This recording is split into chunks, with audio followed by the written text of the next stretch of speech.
대단한 세계사 대세 이명입니다. 이번 시간에 오랜만에 중국사로 돌아오도록 하겠습니다. 너무 서양사, 로마사만 오래 보는 것 같아서 로마사에 관심 없는 분들은 좀 재미가 없을 것 같고 또 중국사 기다리시는 분들도 계실 것 같고 그래서 모처럼 이제 중국사로 돌아오도록 하겠습니다. 앞으로는요 이제 서양사, 로마사랑 또 이제 중국사 좀 이렇게 균형 있게 번갈아서 좀 올리도록 하겠습니다.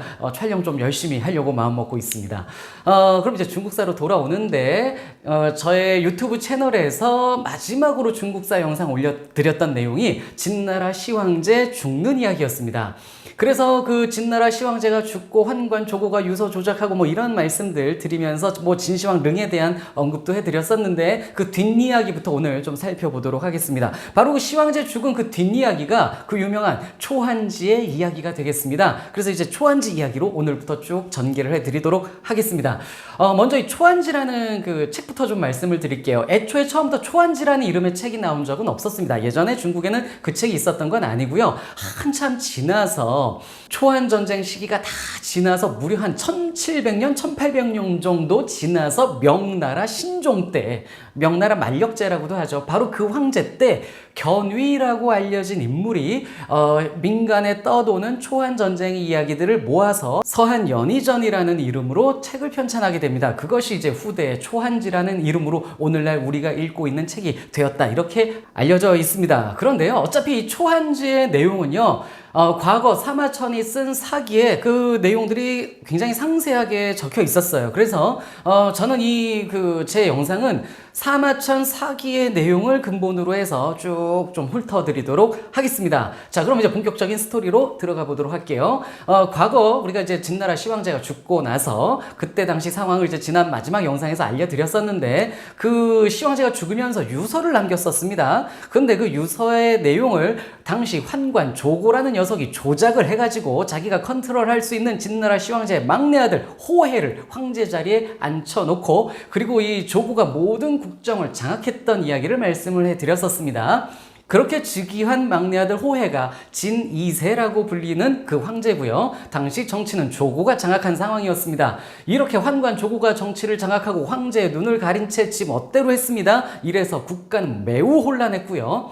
이 와중에 중국의 최초의 농민봉기라고 알려지게 된 바로 진승 오광의 난이 일어나게 됩니다. 자, 진승 오광이라는 이 인물들을 좀 말씀을 드리도록 할게요. 이 진승과 오광은요, 당시 가난한 농민들이었어요. 그런데 이들을 포함한 약 900명 정도의 이 농민들이 만리장성 수비를 위해 동원되어 이제 출발을 하게 됩니다. 그래서 정해진 기간에 이제 거기 도착을 해야 되는 지점이 있었는데 가는 길에 폭우가 쏟아져서 제때 가지를 못하게 됩니다. 비가 너무 많이 와서 시간 맞춰 가지를 못하게 된 거예요. 그런데 당시 진나라는 강력한 법치 국가였습니다. 법이 어마무시했거든요. 정해진 시간에 오지 못하면 참형에 처합니다.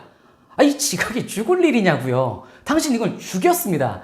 그래서 진나라의 이 진승과 오강이 야, 이거 이대로 우리가 갔다간 어차피 죽을 목숨인데 뭐 이렇게 된 바에 그냥 나라나 한번 엎어보자, 이렇게 된 겁니다. 그래서 이 진승이 왕후 장상의 씨가 따로 있느냐, 우리 한번 나라 먹어보자 이러면서 사람들을 동원하여 난을 일으켰는데 이 난이 굉장히 커지게 됩니다. 그리고 진승이 바로 나라까지 세우게 돼요. 그래서 진승 오광의 난이 무섭게 전개되던 그 시절, 진나라가 무너져갈 것 같은 그 시절, 군대를 일으킨 인물이 항우와 유방이었습니다. 바로 이들이 이제 진나라를 무너뜨리고 새 시대를 열어가게 되는데 바로 그 초한지의 주인공 항우와 유방의 이야기 출발해 보도록 하겠습니다. 일단 먼저 항우의 이야기부터 좀 출발을 하려고 합니다. 항우의 이야기는요, 사마천 사기, 항우 본기에 쭉 적혀 있습니다. 자, 그럼 이제 여기서 잠깐 제가 이런 얘기를 좀 드리고 싶어요. 본기라는 건데요, 사마천의 사기라는 역사책은요, 기전체로 쓰여져 있습니다. 기전체라는 그 역사 서술은요, 역사를 본기, 세가, 열전, 지, 표 등으로 나누어서 구분해서 서술하는 게 기전체입니다. 그 중에 이 본기라는 것은요, 황제들의 이야기들을 모아놓는 것이 본기가 되겠습니다. 그리고 세가라는 것은요, 제후들의 이야기를 모아놓는 것이 세가고요. 열전은 또 당대 유명한 사람들의 이야기를 모아놓는 것이 열전이 되겠습니다. 즉 본기라는 것은요, 제왕, 황제들의 이야기인데 여기에 항우가 본기에 편성되어 있다는 것이죠. 항우는 황제가 아니었는데 사마천은 이 항우를 그렇게 평가한 겁니다. 진나라를 무너뜨렸기 때문일지 아니면 뭐 항우가 갖고 있는 특별한 능력을 인정해서인지는 몰라도 제왕의 반열에 올려서 본기에다가 항우를 넣어놨습니다. 그래서 그 항우 본기 이야기로 출발해 보도록 하겠습니다. 뭐 조금 격가지로 나간다면은 그 농민봉기를 일으켰던 진승 있잖아요. 그 사람을 이제 진섭이라고도 쓰는데 사마천은요 바로 이 진섭을 세가에 넣어놨습니다. 그래서 진섭 세가로 편성을 해놨어요. 아까 말씀드렸습니다. 세가는 제후들의 이야기예요. 근데 바로 이 진승은 그냥 가난한 농민 출신의 봉기자인데 나라를 세웠다. 그 다음에 뭐 시대를 좀 이렇게 흔들어서 그런지 몰라도 이를 세가에 반열해서 편성해 놨습니다. 사마천의 역사를 보는 통찰력이 좀 남달랐던 것을 좀 느끼게 해주는 장면이 아닌가 저는 이렇게 생각을 합니다. 자, 그럼 이제 항우 이야기 들어가 보도록 하겠습니다. 항우는요, 기원전 232년에 태어나서 기원전 202년에 생을 마감하게 되는 인물이고요. 그리고 이 항우는 원래 이름이 적입니다. 그래서 항적이라고도 불리는 인물이고요. 중국의 하상 지역 출신으로 알려져 있습니다. 그리고 할아버지가요, 초나라 장수 항연이었습니다. 항운의 가문이 초나라의 그 장군 가문이에요. 전국시대에 초나라가 있었죠.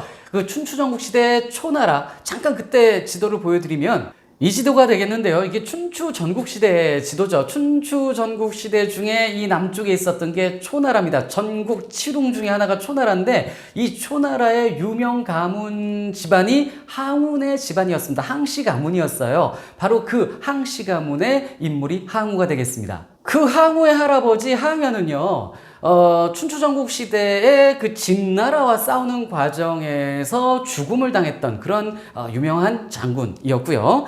그 다음에 이 항연에게는 아들이 3명이 있었는데 그 3명의 아들 중에 첫째 아들의 아들이 항우예요. 그런데 항우는요, 조실부모했습니다. 일찍이 부모를 여의고 항우를 키운 게 작은 아버지 항량입니다. 그래서 앞으로 항량 이야기를 좀 많이 하게 될 거고요. 그 다음에 막내 이제 작은 아버지가 항백이라는 인물인데요. 이 인물에 대한 이야기도 나중에 또 하게 될 것입니다.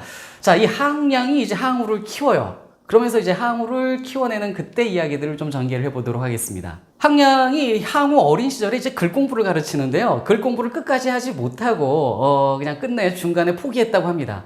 그래서 이제 검술을 가르쳤는데 검술도 끝까지 하지 못하고 중간에 포기했다고 합니다.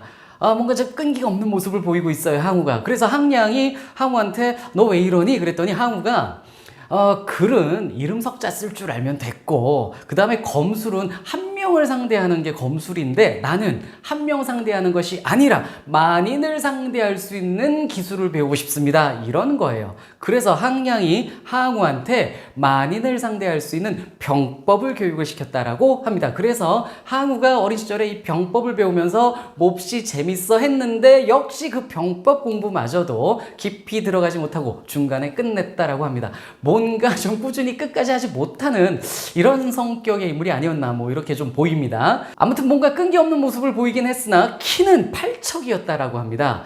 한 척이 한 23cm 정도 된다고 그래요. 8척이면요. 그래서 지금 따지면 키가 190 가까이 되는 그런 아주 건장한 그런 최고의 인물이 항우로 알려져 있고요. 그 다음에 힘이 무지무지 셌던 장사로 알려져 있죠. 그래서 이 3발 달린 솥을 막 들었다라고 합니다. 이 거대한 솥을 자기 힘으로 들 정도로 몹시 힘이 셌던 그런 인물로 항우가 알려져 있습니다. 그러던 어느 날 항량이 역양현이라는 곳에 감옥에 갇히게 돼요. 뭐 무슨 잘못을 했는지 구체적으로 역사 기록이 있진 않은데 역양현이라는 지역에서 감옥에 갇히게 되고요. 그리고 그 역양현이라는 곳에 감옥을 관리하는 뭐 옥연이라고도 이제 뭐 기록이 돼 있긴 한데 옥연 사마흔이라는 사람의 이제 그 관리를 받게 돼요, 감옥에서. 그런데 당시 기현이라는 지역에 조구라는 옥연이 있었다고 합니다. 이 옥연도 역시 그 옥을 관리하는 관리죠. 감옥을 감독하는 관리인데요. 이 조구라는 관리가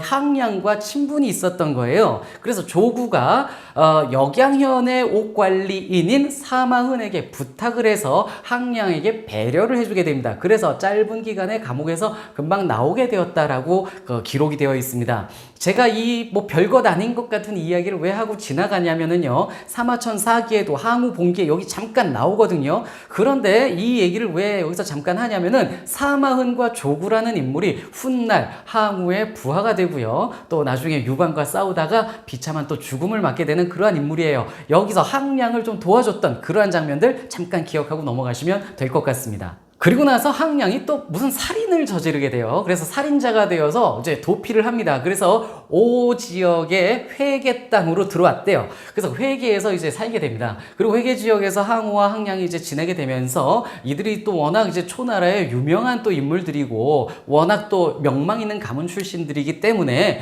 많은 사람들이 항량을 따르기 시작했다고 합니다. 그래서 회계 지역에서 항량이 자기 휘하에 사람들도 많이 거느리면서 세력을 키우고 있었던 겁니다. 그런데 어느 날 진나라 시황제가 그 회계 땅을 순시를 하고 지나갔다고 해요. 진나라 시황제의 순행이 굉장히 자주 있었다라고 제가 예전에 중국사 영상에서도 말씀드린 바가 있었는데요. 진나라 시황제다 보니까 순행 행렬이 굉장히 어마어마했겠죠. 화려하고 거대했을 겁니다.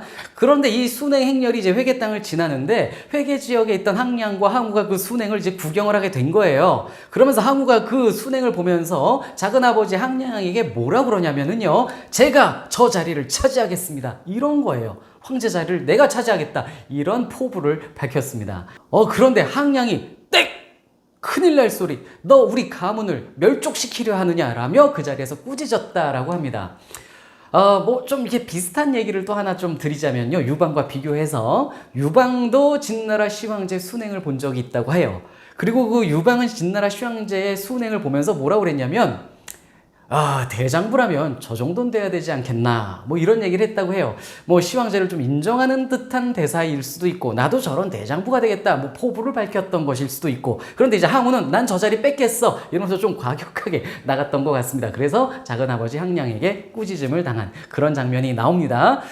자, 이렇게 회계 땅에서 항량이 자리를 잡아가고 있던 그 시절, 이 회계 군수 은통이라는 사람이 어느 날 항량을 부릅니다. 이 회계군수 은통이 항량을 불렀던 그 시점이 어느 시점이냐면은요, 진나라에서 진승과 오광이 반란을 일으켜서 혼란에 빠진 그 시기였습니다. 은통이 항량을 불러서, 자, 지금 나라가 이렇게 혼란에 빠졌는데 먼저 움직이면 남을 제압하고 늦게 움직이면 제압당한다, 그래서 빨리 움직여야 된다라는 얘기를 하는 겁니다. 항량은 어쩌면 이랬을 수 있어요. 그래서 나한테 빨리 움직이라는 건가? 이렇게 생각을 했을 수 있습니다. 나한테 지금 군대 일으키라는 건가? 뭐 이렇게 생각을 했을 수 있는데, 이 군수 은통이 뭐라고 그러냐면요, 내가 이제 군대를 일으킬 것이니 항량, 자네가 나의 장수가 되어 주시오, 이런 겁니다. 항량은 그게 싫었죠. 그래서 장군이 되어달라고 하면서 뭐라고 그러냐면, 항량 그대와 그 다음에 환초라는 뭐 인물이 있었나 봐요. 환초 둘이 내 장군이 되어 주시오, 이런 겁니다. 그런데 항량이 이런 얘기를 합니다. 환초 그자는 지금 어디 있는지 모릅니다. 어디에 숨어 있는지 모르는데 내 조카 항우가 환초 있는 곳을 안다고 합니다.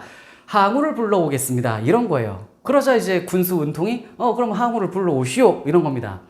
그래서 항우가 왔어요. 당시 항우의 나이가요, 한 24살쯤 된 20세 중반의 잘 자란 청년이었습니다. 그리고 이 항우, 힘센 항우한테 너 칼 차고 여기서 대기해 라고 항량이 부탁을 하고 안으로 들어가서 군수 은통에게 항우가 밖에 왔습니다. 군수님께서 항우를 직접 불러서 환초를 찾아오라고 명을 정식적으로 내려주시지요, 이런 겁니다. 그러자 군수 은통이 그래 그럼 항우 들라 하시오, 이래서 항우가 칼을 차고 들어옵니다. 들어오자 항량이 딱 사인을 줍니다. 그 사인을 받고 항우가 칼을 뽑아서 은통의 목을 베입니다. 죽여버린 거예요. 자, 군수를 죽이자 그 주변에 있었던, 거기 그 관아에 있었던 사람들이 뭐야 이거 하면서 놀라서 막 달려드는 사람도 있었는데, 항우가 그 자리에서 100여 명을 쳐서 쓰러뜨렸다라고 합니다. 이렇게 항우가 힘을 발휘하자 사람들이 엎드려서 무서워서 일어나지도 못했다라고 합니다. 그리고 이 군수의 자리를 힘으로 항량이 차지한 겁니다. 항우의 작은아버지 항량이 회계 지역의 군수 자리를 차지하고 그 다음에 휘하에 거느렸던 그 수많은 사람들에게 이제 직을 내리고 그 다음에 그 지역에 있었던 군사 8천을 모아서 거병을 하게 됩니다.